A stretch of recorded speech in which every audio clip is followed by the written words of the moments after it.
I'm back home this morning and I got a little bit of a late start. I've had a hard time hearing turkeys. I've been to 3 or 4 different spots and I finally got up on a high spot a while ago and I heard these turkeys gobble from the road. Just can't quite tell exactly where they're at. It's supposed to rain off and on all morning, so got my rain cover with me. They're still gobbling. He's way up over top of this next ridge. This is an area that I've hunted since I was a little kid. It's all public land through here. I'm gonna take this creek bottom down, see how close we can get to him.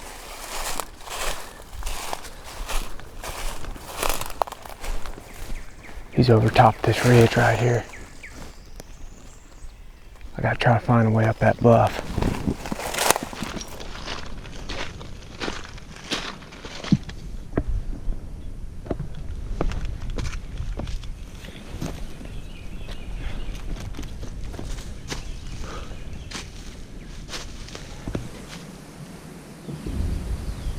I got up here and he shut up.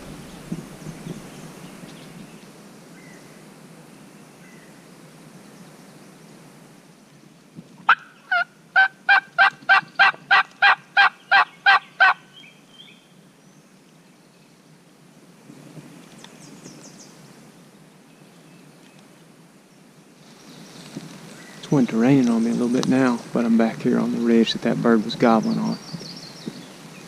He's either left or he's shut up, but it's a real pretty ridge as you can tell.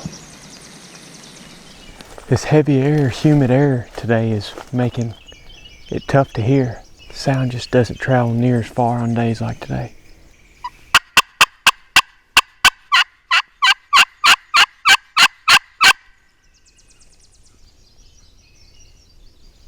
I couldn't tell if that was a gobbler or not. If it was a gobbler, he was about half mile off and way across a ravine, but man, this time of year they cover some ground. Late in the year like this, when the hens are nesting, gobblers will be alone much more frequently, and they'll have to travel long distances trying to find a hen. So I wouldn't be surprised if he gobbled at that call 2/3 of a mile off, and he's standing on this ridge within 30 minutes. And I don't want to be standing up right here at this tree. So I'm going to move on down the ridge a little bit.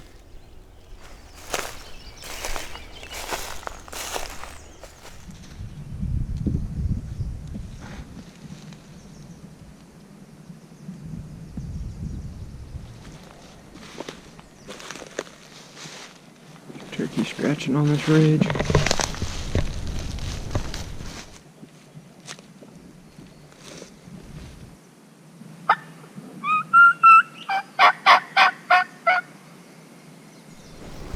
Okay, we've got a bird gobbling. I've only been sitting here about 5 minutes.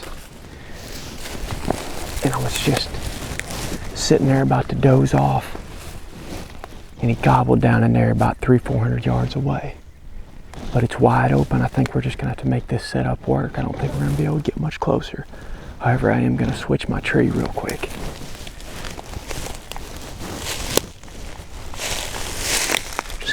Set up against this old dead log here.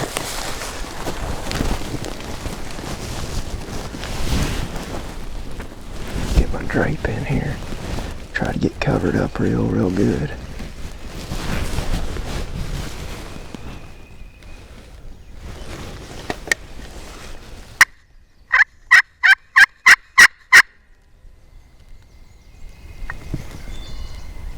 Yep, there he was. He just gobbled out on that ridge.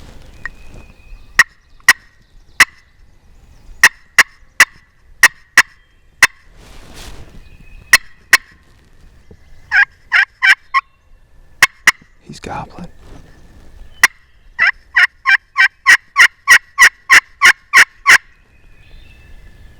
We're a long ways from him. I don't want to be this far away from the turkey, but there's turkey sign up here on this ridge. This is where he was at first thing this morning.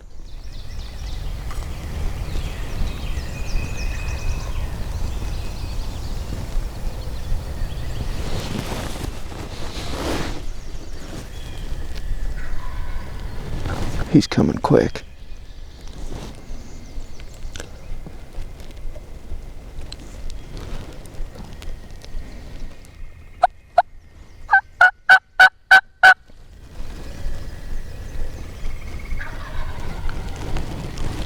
Yeah, he's right there on that opposite ridge from us.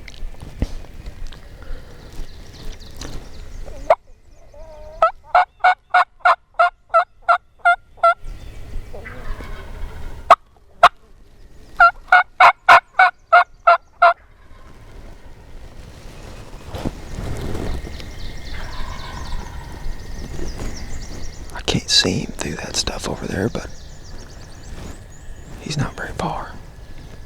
If he's come this far, you'd think he'd go ahead and come on up here. Yeah, he's definitely coming.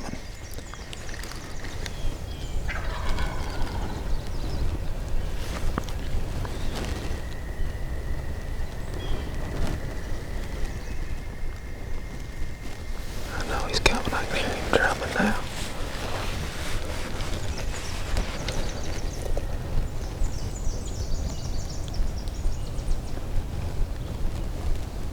There he is.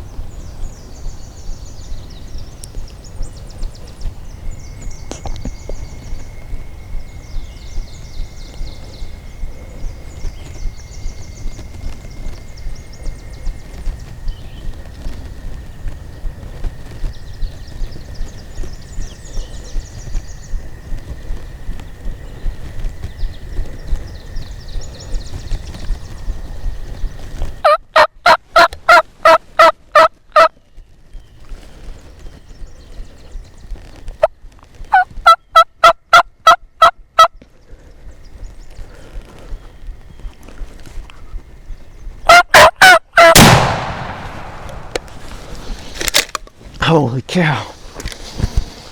Oh my gosh. Oh my gosh. I don't know how that worked, but it did.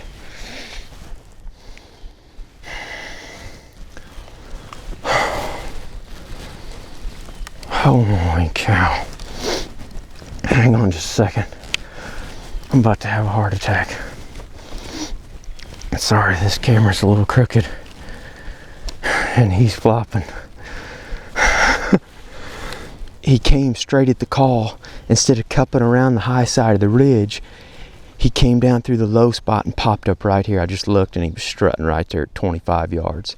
And he started walking towards that decoy, but the decoy's to the right of me right here. And I'm not set up in a perfect spot by no means. I'm leaning up against this deadfall. He saw something down there that he did not like. And when he did, I had to turn the camera to get on him quick. I got on him. He was behind that tree. I got the camera on him and started calling a little bit, and he popped out behind that tree. He was fixing to get out of here. We're in a spot right here that I've hunted my entire life. I started hunting this place when I was probably 13, 14 years old with my dad. And my cousins and my uncles have hunted it their whole lives. And I just figured we'd give it a try this morning. Hadn't been in here all year. Lots of people been in here. I found a bunch of tire tracks up there by the car, but there wasn't nobody in here this morning. We didn't hear anything off the roost gobbling. We just eased in here about 7 o'clock. You know, he gobbled and he was, shoot, 400 or 500 yards away. And a lot of folks would have tried to went at that turkey. And I almost did. I mean, I was getting ready to get up and go around to him, but then he gobbled and I could tell he was coming. This time of year, late in the season, when the hens are nesting and these turkeys are alone, they will go a long way to get to a hen. He just did not want to commit to that decoy. Man, that bird's probably seen everything. Oh my gosh, that was awesome. That's hard to pull off, but I got lucky and he got behind that tree where I could make a quick move and get on him. Holy cow. I can't wait to call the boys about this one. Yes. I'll show you my setup here. I have this little drape that we use to put over the camera.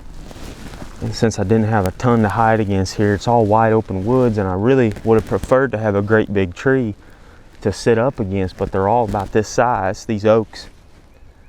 And they're just not quite as broad as my shoulders. So I just picked this old dead tree here and tried to lean down into it as far as I could. I put my camera right here, and I took the drape and just put it over my legs.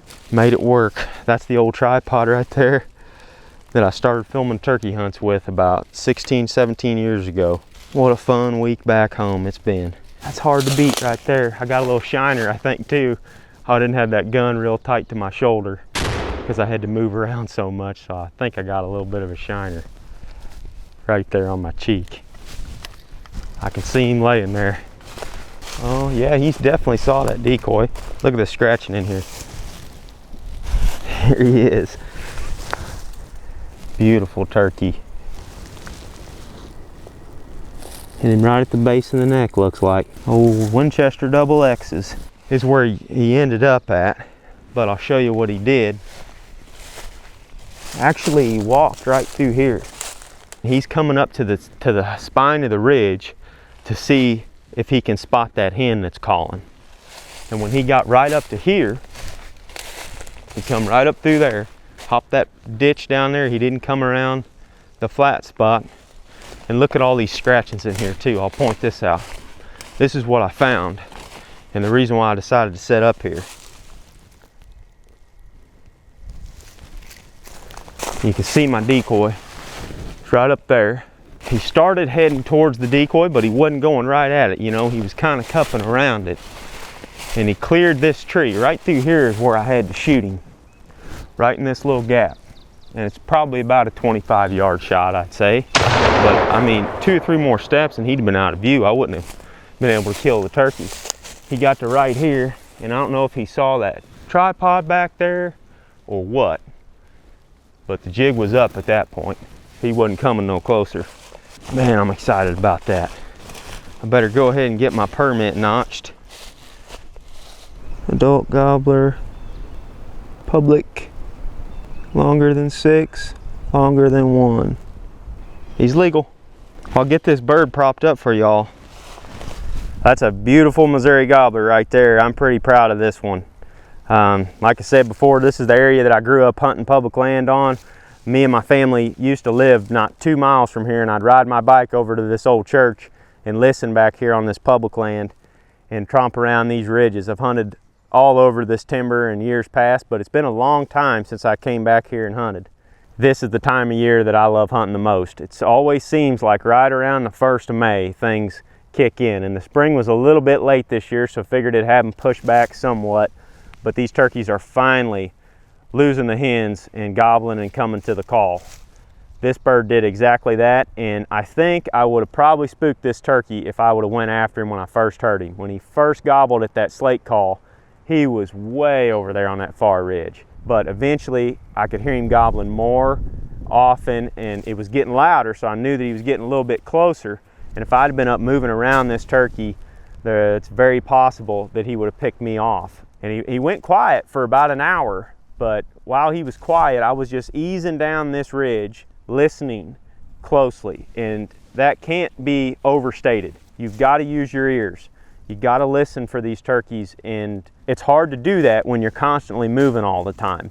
So this morning I just stood there for, I mean, what seemed like hours, it was only minutes, and listened to the birds chirp, you know, the crows calling. I can hear cars up on the road, and eventually you could hear the faint gobble from this turkey way down in these woods. I'll also real briefly mention how I struck this turkey. I was calling on my mouth call at first,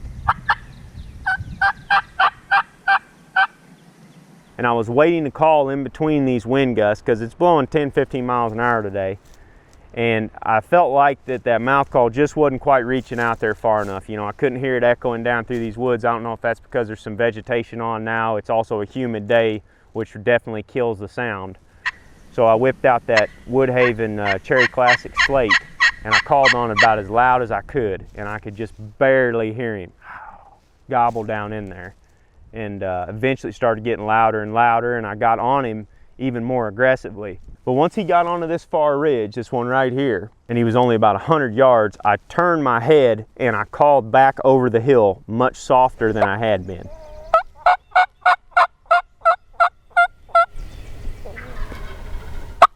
And I did that by design. That's to make this turkey think that the hen is leaving this ridge and heading away from him. And when I did that, he gobbled 2 or 3 times at it, and then I shut it down on him, and he came in here looking for that hen. I'm gonna go ahead and start toting him out of here. Got a little bit of a walk to get back to the car, about a mile in right now, but it should be a fun one. I can't wait to get back to town, show my family, and get a few longbird measurements.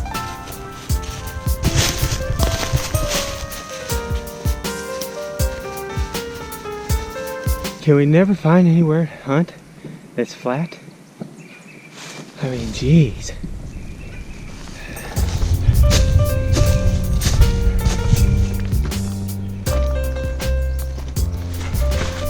Just real hot today. It's supposed to be almost 90. So I'm glad I got him early. You can see right here where the car's parked. There's a bunch of truck tracks right here and boot tracks. Pretty cool. Let's get him loaded up and get something to drink. Whew. Look who I run into. Old Gobbler. You're gonna be strapped to the roof. Yeah, that'd be my typical MO, wouldn't it? Found him on the side of the road? Pretty much. They've been goofy. Did you hear any off the roost? Yeah, he gobbled one time on the roost that I could hear. The one morning I sleep in.